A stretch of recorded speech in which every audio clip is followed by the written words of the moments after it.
Децата не се поштедени од разните видови на трауми, а бидејќи се во развој, последиците кај нив може да бидат поголеми отколку кај возрастните. Денес во приказна ќе ја истражуваме оваа тема.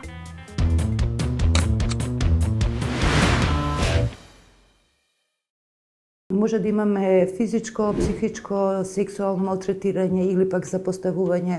Често се случува да децата доживуваат трауми како последица на несогласици во домот, во ситуации кога живеат со алкохоличари, со корисници на дрога, каде во семејства каде што има голема сиромаштија или криминал. Ние сме свесни за постоењето на сите тие типови на трауми и гледаме на тоа како потенцијал дека во сите деца што доаѓаат во градинка, кај некој од децата може да се појави некој таков тип на траума. Дете кое што е травматизирано, кое што има преживеано одредено трауматско искуство, најчесто ние што можеме во градинките да видиме е менување на однесувањето. Всушност сите оние пројавни облици на менување на однесувањето на децата нам ни се првиот репер кој што ни дава одредена сомнеж за да се фокусираме кон тоа дете и да размислуваме и да гледаме на него на поинаков начин. Децата кои што имаат трауматски искуства најчесто манифестираат поинакво однесување од тоа што било претходно.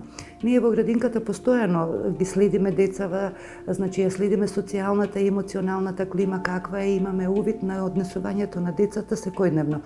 Оној момент кога ќе приметиме промена во однесувањето на некое дете, тоа е нешто што значи е сигналот за да малку поинаку се однесуваме кон тоа дете. Најчести типови на однесување кои што се појавуваат кај деца кои што имаат доживеано трауматски искуства се пројавување на агресија, некогаш и само повредување, менување на расположението, некогаш може да имаме ситуации повлекување во себе, несакање да контактира, значи се повлекуваат од социјалната средина и уште многу други различни облици на однесување кои што морам да напоменам дека не секогаш сите тие однесувања нужно значат дека детето има преживеано траума, но во исто време и немање на никакви промени во однесувањата не мора да значи дека детето нема некои трауматски искуства. Оваа возраст е многу специфична возраст во развојот, каде што се работи за деца кои што се многу мали, кои што не можат да искажат тоа што им се случува. Траумата многу може да влијае врз децата, значи влијае особено во моментот кога се случува во нивното однесување, во комуникацијата со средината, но во исто време многу влијае и врз нивниот развој. Значи се појавуваат кај деца кои што имаат преживеано трауми, промени во говорот, може да се случи пелтачење, може да се пројават одредени тикови, се зависно за какви трауматски доживувања станува збор. Исто така, трауматските искуства влијаат на емоционалниот, на физичкиот развој, но и на когнитивниот развој кај децата. И дека сето тоа што се сменило, што се доживеало, понатаму може да влијае во неговиот раст и развој и формирањето на личноста. Децата со трауматско искуство многу заостануваат во развојот на самодовербата на себе, почитувањето, тие знаат често да манифестираат стравови, да имаат фобии кон одредени работи, да се повлекуваат во себе, да доживуваат срам. Значи тука е еден комплекс на многу нешта кои што влијаат на нивниот раст и развој. Ние работиме на тоа да воспоставиме постојана, секојдневно обкружување кое што на децата ќе им биде исто секој ден.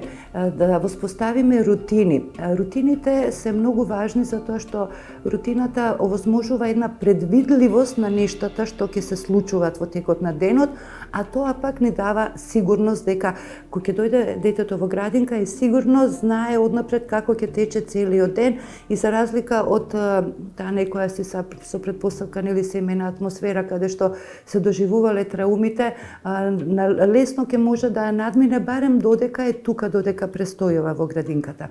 Исто така, значи ние сме свесни дека тоа е околу нас. Работиме на тоа, гледаме на тоа како како реалност за разлика од порано. Деца кои што преживеале трауми многу добро функционира кај нив исцелувачки игри, ние ги викаме тие, каде што на детето му се дава можност во онаа рамка на играта која што ја имаат децата, ја имаат слободата да можат да ги преживеат своите трауматски доживувања, за да можат и полесно да ги надминат. Исто така, приказните се многу добар метод кој што ни овозможува да преку приказните децата сакаат да се поистоветуваат со ликовите во приказните. Приказните обично се за деца, за животни, за возрастни, каде што ликовите се среќаваат со одредени проблеми, но секогаш и наоѓаат начини како тие проблеми да ги надминат и нели имаат среќен крај, што повратно на детето му дава една порака дека трудот и напорот кој што се вложува за било што да сакаме да постигнеме во животот се исплати. Дете што доживеало траума чувствува интензивни емоции на страв, лутина и тага. Кошмари, проблеми со јадење и спиење се знаците кои може да алармираат за трауматичното искуство на дечињата. Еве што велат податоците во оваа приказна.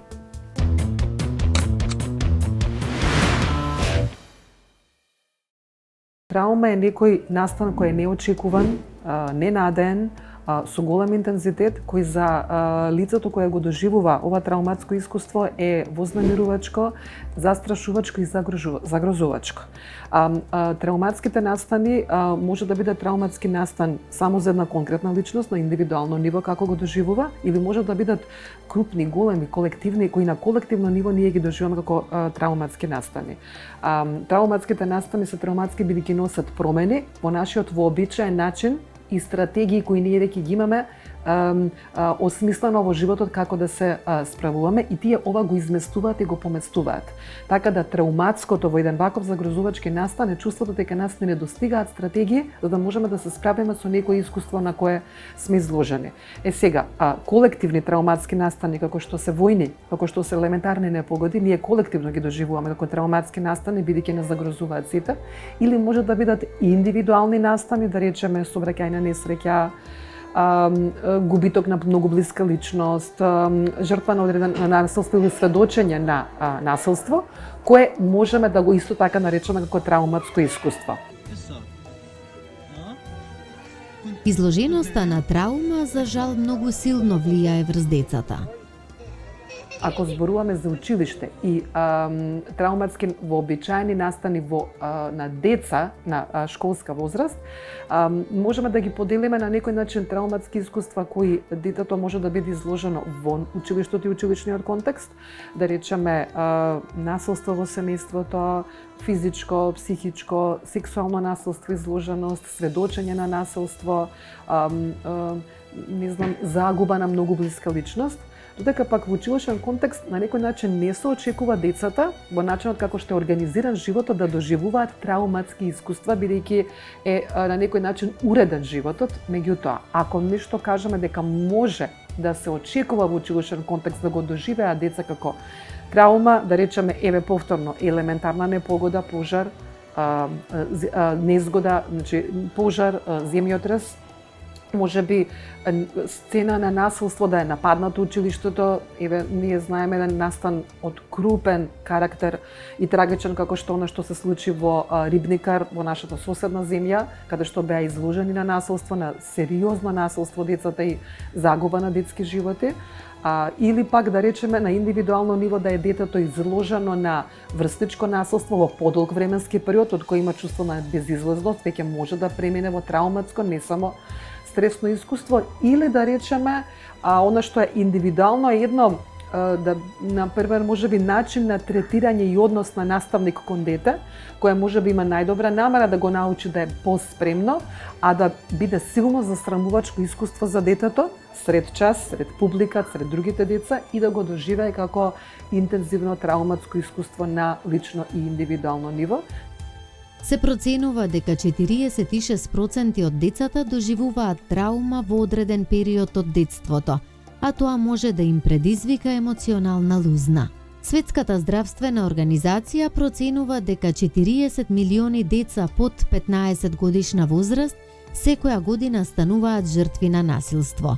Траумите кои следуваат варираат во зависност од тежината на насилството и личното искуство на детето и долгорочно може да имаат медицински и психосоцијални последици.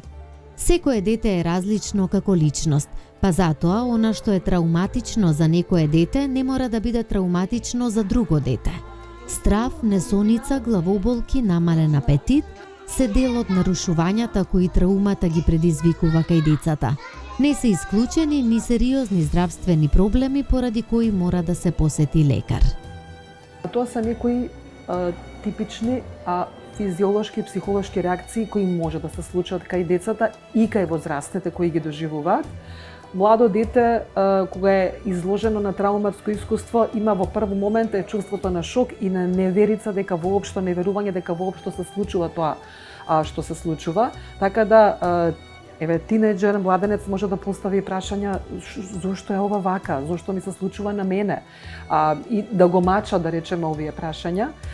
Може да има, да ја изгуби на некој начин, да ја изгуби смислата на животот, смислата на верувањата, на како гледа, да речеме, на животот. Меѓутоа, може да доживува и физиолошки реакции од типот на потешкоти со сон и со спиење, развивање на кошмери, нешто што во психологијата се викат наметливи интрузивни мисли во вид на слики и представи, звуци, од кога го доживеал травматскиот настан, па тие интензивно и наметливо да му се враќаат во подоцнежниот период, да има чувство дека не може да се ослободи од нив и повторно им се случуваат, имат промени во емоциите, имат промени, например, губат интерес може да изгубат интерес за вообичаните училишни активности, задолженија и слично, и да им опадне, да кажам, на некој начин нивниот когнитивен перформанс и изведби во рамки на барањата во училишните задолженија. Дури може да станат и суеверни, да имаат чувство дека се изложени на несреќа, дека немаат како да излезат од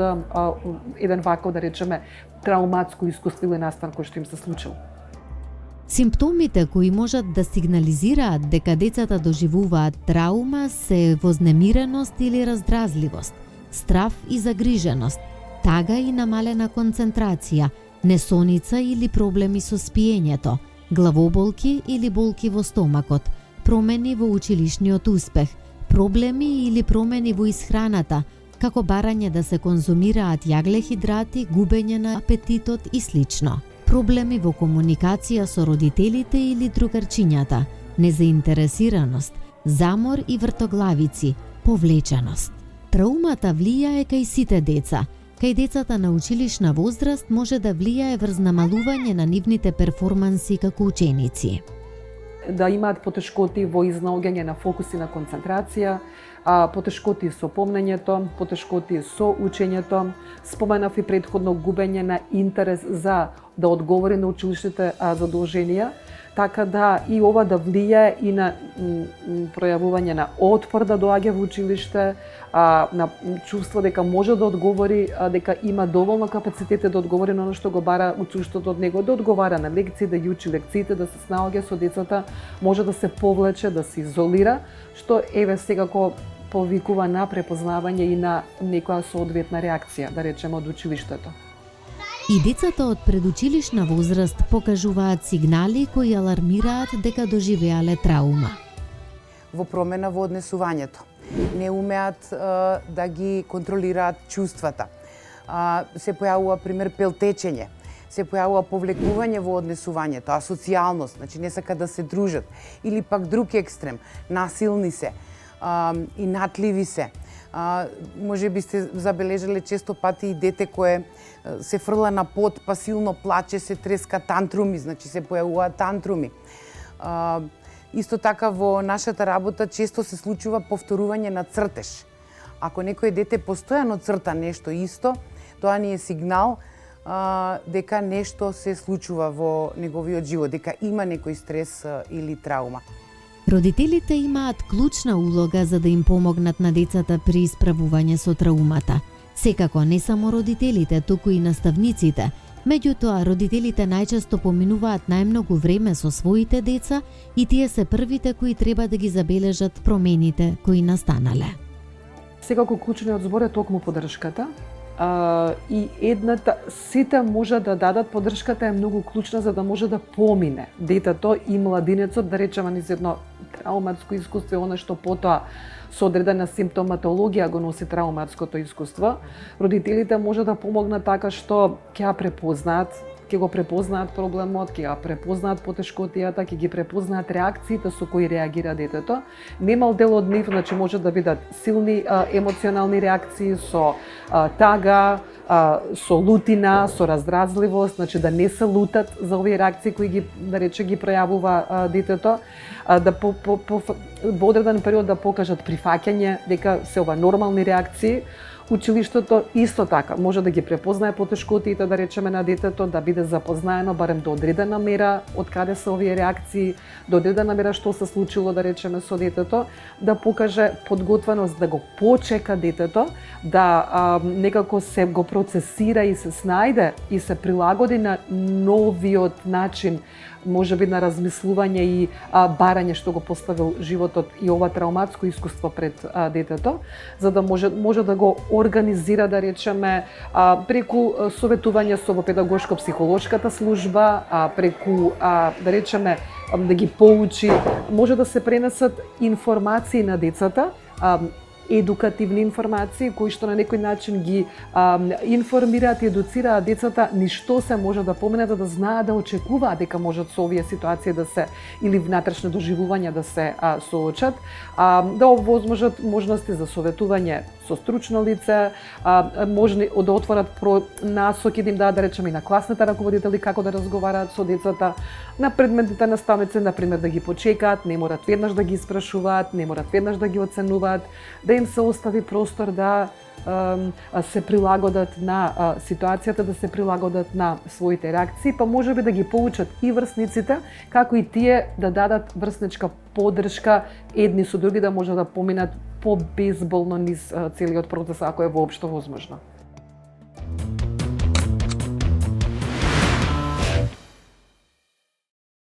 Што представува траумата кај деца? Траумата кај деца всушност представува еден комплексен психолошки одговор кој што се јавува како резултат на одреден стресен настан или можеби низа на настани, односно едно животно искуство за детето кое што е вознемирувачко, стресно, насилно, застрашувачко и кое што прави преплавување кај него.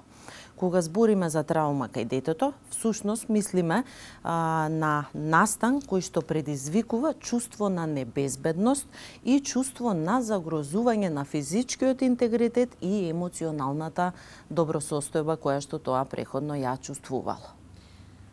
Вака кога зборувавте, веќе ги начнавте знаците, но кои дополнително сигнали може да бидат аларм за да и ние како нивни родители или можеби воспитувачи, оние кои што се дел од детското обкружување, може да ги забележат? Симптомите за детската траума може да варираат, да бидат различни и тоа зависи од возраста, зависи од типот на трауматскиот настан и зависи секако од персоната, односно од карактерот на детето, односно од идентитетот и од неговите способности.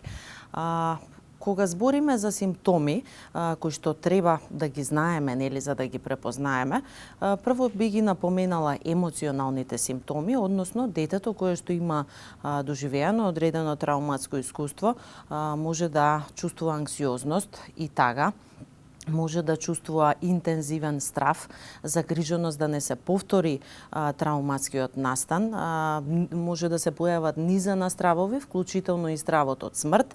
Ја спомнавме депресивната реакција и тагата, односно детето може да биде загрижено, напнато, да има една анхедонија, односно да не чувствува повеќе задоволство во активностите кои што преходно ги уживало во своето секојдневие. Кога станува збор за емоционалноста, секако тука е лутината и бесот, кои што и текако знаат да бидат изразени во ваквите ситуации, а некогаш тие, нели, знаат да бидат таа површинска реакција, а во позадината да има многу слоеви на емоции, на тага, срам, страв и слично, кои што се манифестираат низ бес, лутина и агресивно однесување кај децата. Кога станува збор за останатите симптоми, децата знаат исто така и да покажат социјални симптоми, односно да изреагираат со повлекување, со конфликтуозност во релациите, односно да им се промени однесувањето со нивната околина, со врсниците. Тука се психосоматските тегоби, односно детето може да се поплакува на болки во главата, на болки во стомачето како резултат на стресот кој што го доживеало. И кога збориме за однесувањето, можно е типично и едно одбегнувачко однесување, односно детето да се плаши да посети одредени места или да комуницира со одредени луѓе кои што биле нели во склоп на одреден трауматски настан.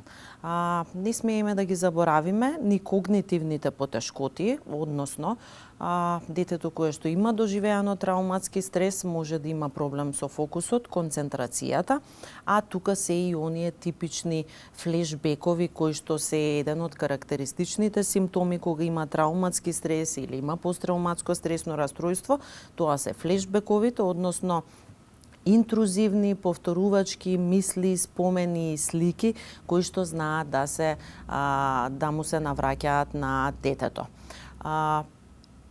Во однос на останатите симптоми, значи овие когнитивни симптоми кои што се јавуваат кај детето може да допринесат да има промена и во академскиот успех, така што тоа дополнително носи едно, да речам, загрижување кај родителите и прави една комплексност во секојдневието.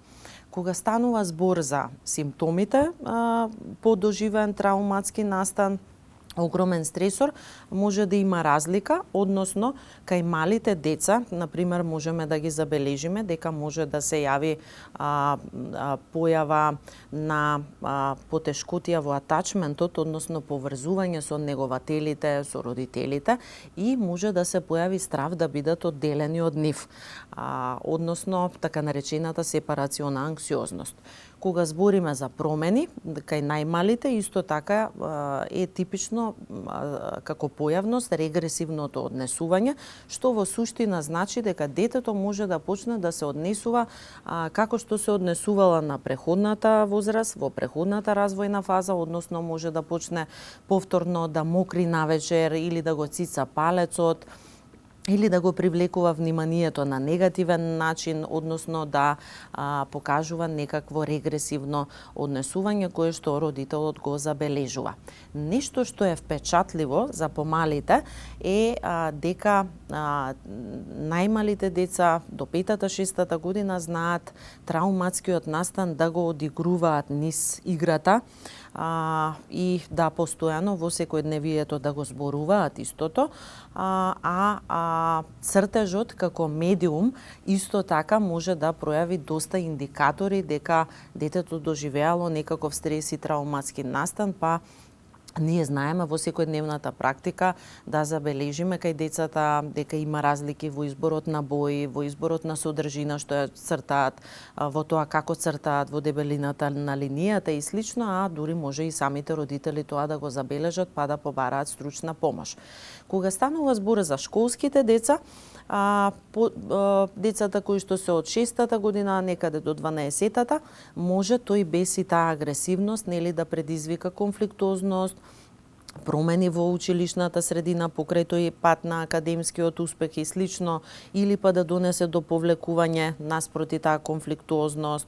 А кога станува збор пак за тинејџерите, односно децата кои што веќе се адолесценти од 12-та, 13-та година па нагоре, покрај дел од овие симптоми, некои кои што ги наведовме, можно е типично да кога има доживеан трауматски стресор да се јави себеповредување, да се јави друг тип на деструктивно однесување во насока на злоупотреба на психоактивни супстанции, да страда самодовербата, да се појави една несигурност и да имаат потешкоти нели во таа фаза и така се гради идентитетот, така што одреден трауматски настан дополнително знае да направи да адолесценцијата биде предизвик за оваа категорија на деца. Споменавте дека различни се реакциите кои што се јавуваат како резултат на травматичното искуство на одредени возрасти. Верувам дека и различниот начин кој што ја предизвикал траумата има различен одраз. Точно. Во таа насока какви примери или какви класификации на траумата од тој аспект би можеле да разликуваме? Кога збориме за што може да направи травма кај деца, секако би започнале од насилството. Тука е физичкото насилство, тука е емоционалното насилство, тука е сексуалната злоупотреба, односно физичко, психолошко и сексуално злоставување. Тука е запоставувањето, односно кога детето не ја добива основната љубов, грижа, заштита која што родителот и негователот треба да му ја даде. Тука се загубите. Многу често се случува да дечиња кои што изгубиле родител или братче или сестриче или слично да ги покажат нели овие знаци, затоа што тоа е еден огромен стресор и за нив и за семејството. Ние возрастните ги имаме, секако дека апсолутно тоа е нешто што е најболно за нас, а децата пак со својата младост и со својат, како да кажам, помали капацитети од нас и неразвиено се уште, потешко да се справуваат.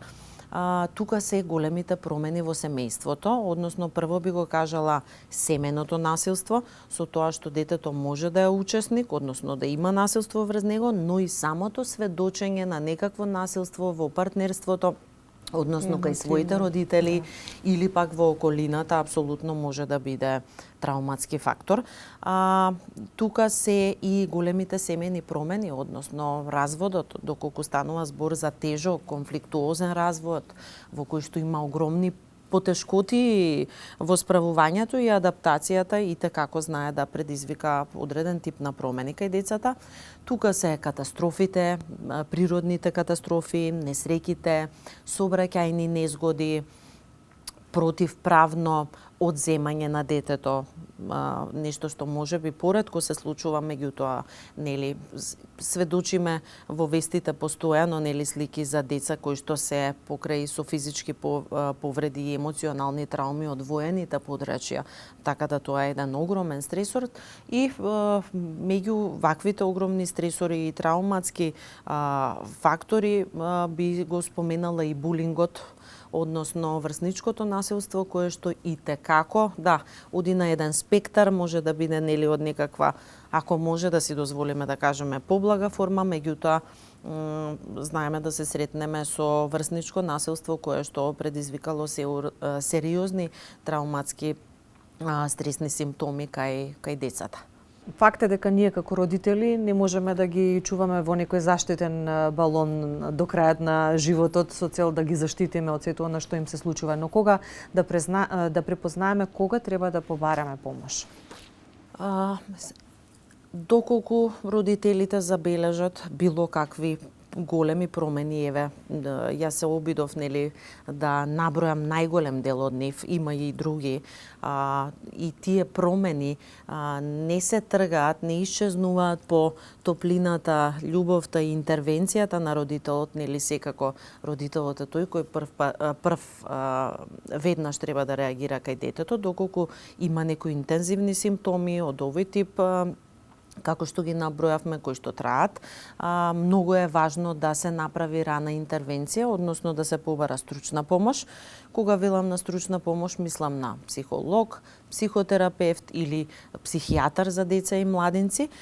Како траумата може да влијае врз обликувањето на личноста на децата? Дали траумата може да предизвика последици во подоснежниот развој и обликувањето на детската личност?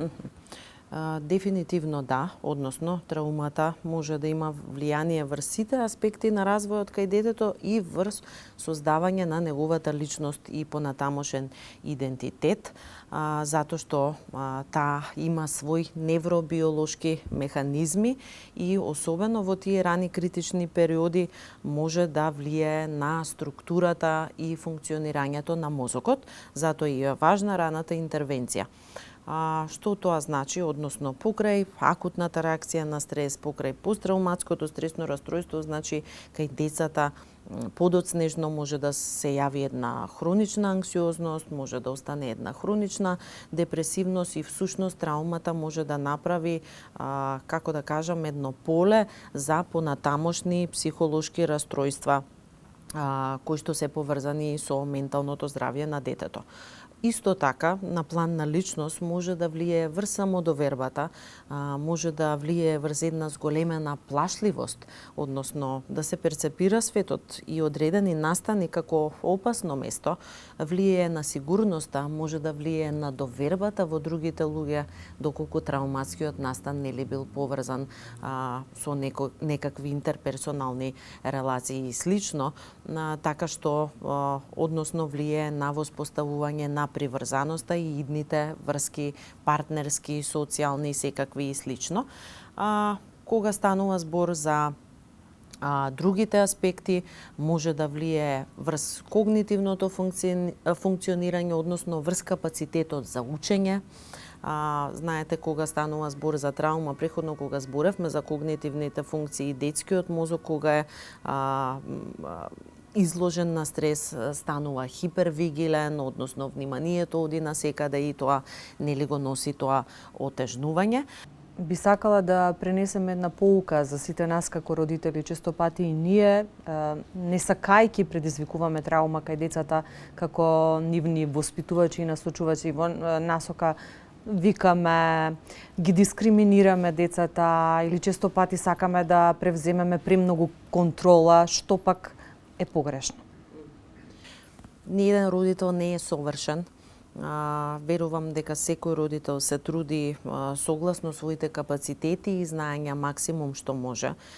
Точно е дека се забележуваат дури и самите родители многу често заради своето однесување пројавуваат, тоа е основата во суштина, себесвесноста, па бараат психотераписка помош со цел да имаат подобра регулација на својот бес, да најдат подобри начини за воспитување, подобри адекватни начини за воспоставување на дисциплина со децата, така што би рекла дека една од основните работи е таа себесвесност, себерефлексија.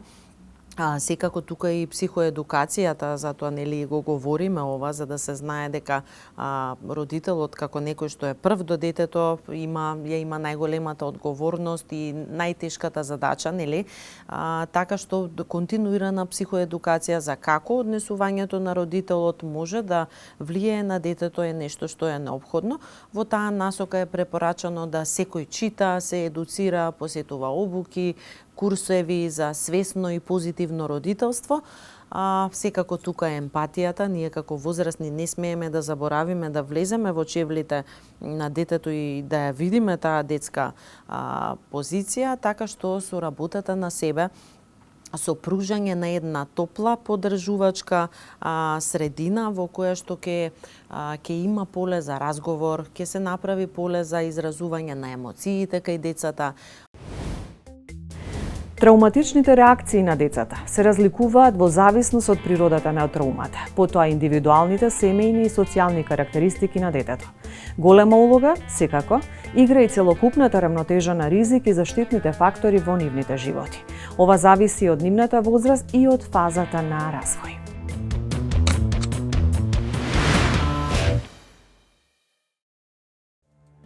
Траумата во детството може да се појави во различни форми, а некои примери вклучуваат физичко малтретирање, сексуална злоупотреба и емоционална злоупотреба, занемарување, сведочење на насилство, малтретирање и природни катастрофи.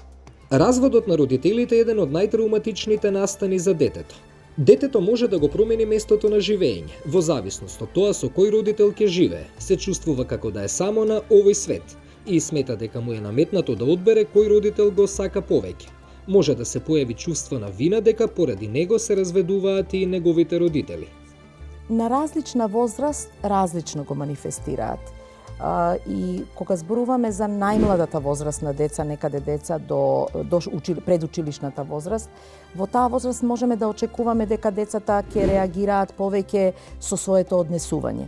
не им е се уште вокабуларот така изграден, иако знаат да реагираат и со зборови, меѓутоа најчесто тоа или ќе се повлечат или пак ќе покажат малку по-активно и агресивно однесување, љутината ќе ја манифестираат, или пак некои од физиолошките потреби кои што ги регулирале веќе може повторно да почнат да се јавуваат, па на пример да се појави ночно мокрење или некоја ситуација, како и појавата на тие тикови, може да се појават на пример тикови кои што ќе значат да детето почне да трепка или да малку има проблем со изговарањето, да почне да дътка. Значи тоа може да се појави во периодот и тоа е све одраз на таа емоционална внатрешна состојба на децата.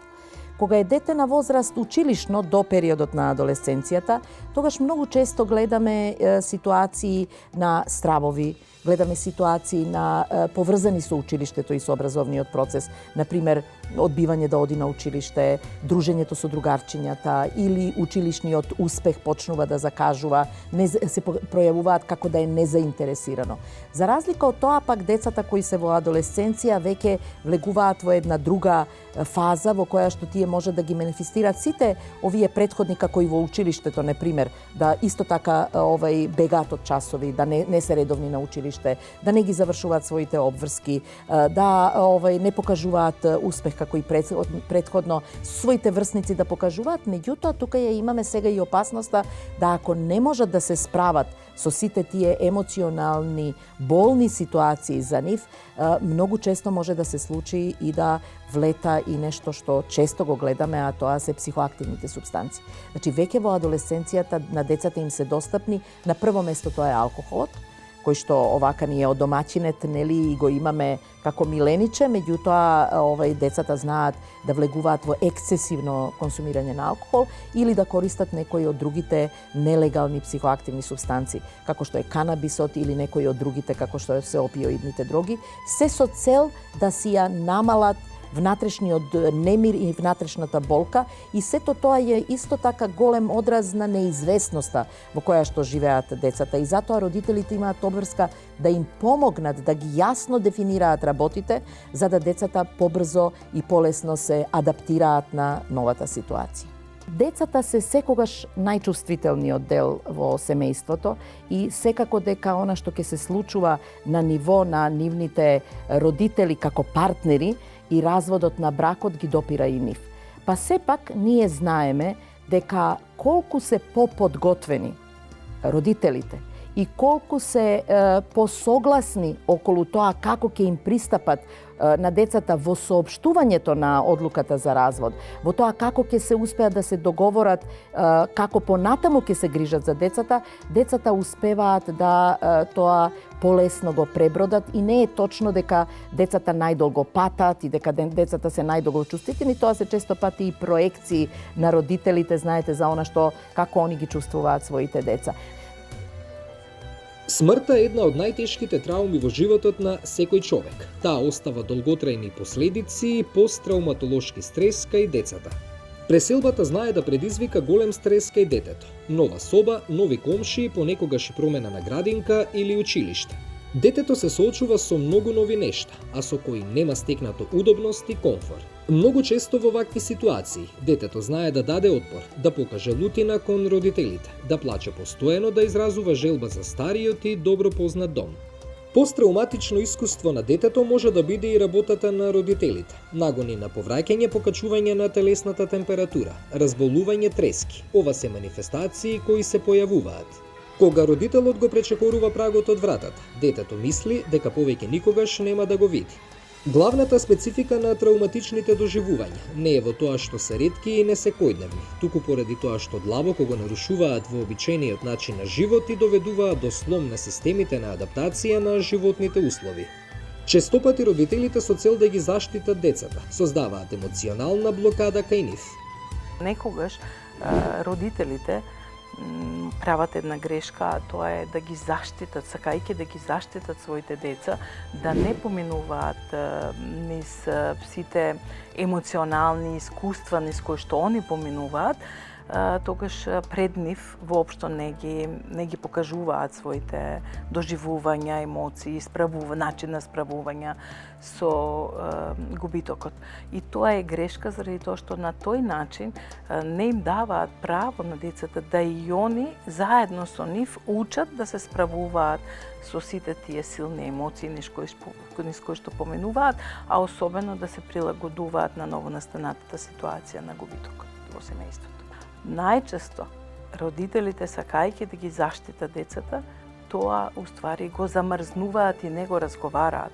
Некојаш доволно е само разговори, доволно е да гледат слики, доволно е да се потсеќаат на некои анегдоти, приказни и така натаму, па од тука да тргне заедничкото и разговарање и оджалување за губитокот.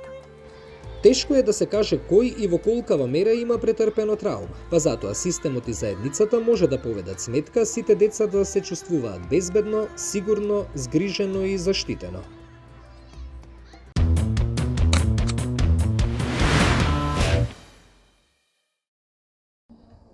Кога зборуваме за траума, секогаш треба да имаме предвид дека таа директно допира до најосновната потребата за безбедност и сигурност, односно за опстанок. Децата кои се трауматски настан со кои што се соочуваат, всушност доживуваат огромен страв, огромен наплив на страв дека нивната безбедност, нивниот живот е загрозен или пак нивниот телесен интегритет. И може да бидат траумите од надворешни фактори и многу страшни, како што е војна, како што се земјотреси и други непогоди, па се до семејно насилство, насилство во средината, во училиштето, губење на близок човек. Како траумите влијаат на децата? Многу зависи од нивните вродени карактеристики, односно нивниот начин на реагирање и од степенот на развој. Кај децата до 3 годишна возраст, значи кога веќе се, како има на англиски посебен термин, ние немаме тодлер, односно веќе кои што деца одаат, развиле некои основни навики и вештини за самостојност, првична самостојност.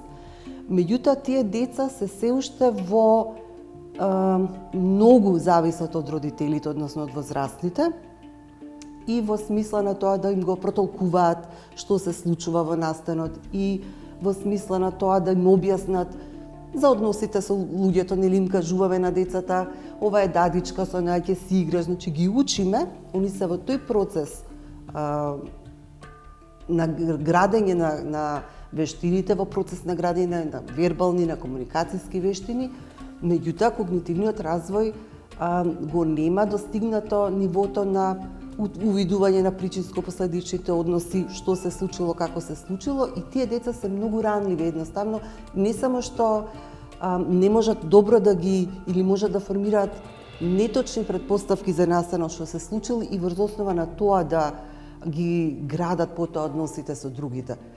За разлика од нив, децата кои се веќе во некој воспитно-образовен процес можат полесно да разликуваат што е добро, а што лошо. Полесно се адаптираат на средината, но имаат поголеми ризици. Веќе знаат да разликуваат што е добро, што е лошо, знаат како да се адаптираат на промените во средината, меѓутоа пак имаат и поголеми ризици. Во училиште, во градинка се случуваат судири со врсници, па врсничко насилство, па во средината кај што живеат може да има зголемена појава на насилство, значи се влегуваат во поголеми ризици. Во секој случај, и кај едните и кај другите се надменуваат капацитетите за справување со непријатните искуства кои што се многу застрашувачки. Малите деца не ни знаат кои се тие емоции што ги доживуваат и како да ги вербализираат, како да кажат, па дури имаме тенденција да мислиме мало е тој ништо не разбира, и тоа како разбира. Можеби во моментот нема да ги видиме видливи симптомите, меѓутоа на подолг рок ако не се работи, ако не го процесира тој настан детето на соодветен начин, се предизвикуваат и социјални, значи проблеми во социјалниот, во физичкиот, во емоционалниот, во когнитивниот развој кај детето. По доживеаната траума, стресниот настане тој што треба да се третира. Што е основно?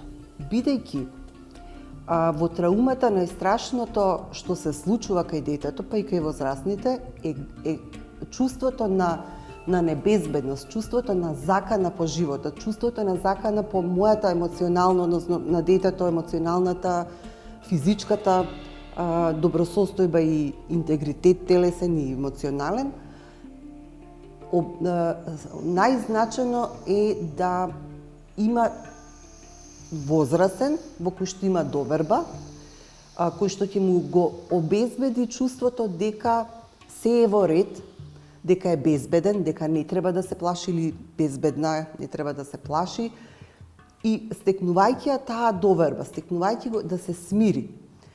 И потоа полека да се разработи настанот, што се случило, како се случило, да ги именува и возрастниот. Тука колку е помало детето, толку е поголема улогата на возрастниот да му ги именува емоциите, да знае како да ги препознае, како да се соочи, што може да направи, дека возрастниот е секогаш тука за него, дека на различни начини, низ приказка за некој друг, па да почне да се разговара за тоа што му се случило него, затоа што децата, тоа не спомнав, дека децата, иако не знаат да ги вербализираат точно што, ако убаво ги следиме, ќе забележиме многу големи промени кај нив. Од промени во однесувањето, од промени во навиките за хигиена, зборувам за голема мала нужда, од навики за јадење, може да не јаде, па се до кај поголемите деца повлекување од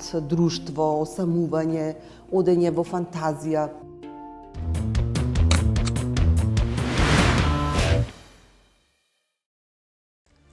Како да им помогнете на децата кои доживеале траума? Еве неколку практични препораки.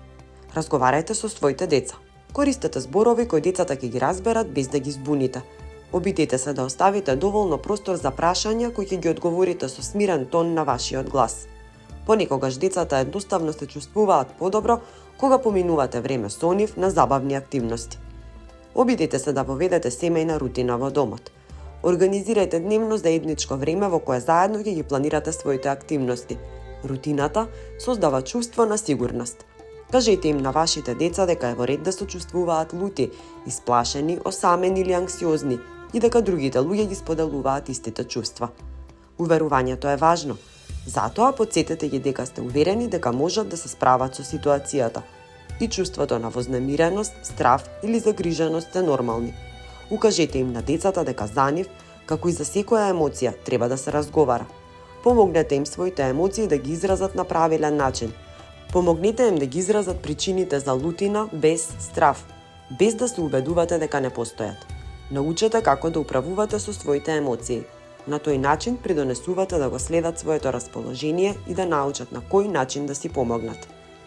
Не оставајте ги децата на интернет сами, без надзор. Одберете дел од денот во кој ќе разговарате за моменталната ситуација или одредена информација, објаснувајќи точно што слушате и гледате кога се среќавате со неа. Фокусирајте се на информациите кои се доверливи и точни. Играјте, создадете активности кои придонесуваат за поправање на расположението, како што е слушањето музика, читање книги, средување на домот, готвење и слично.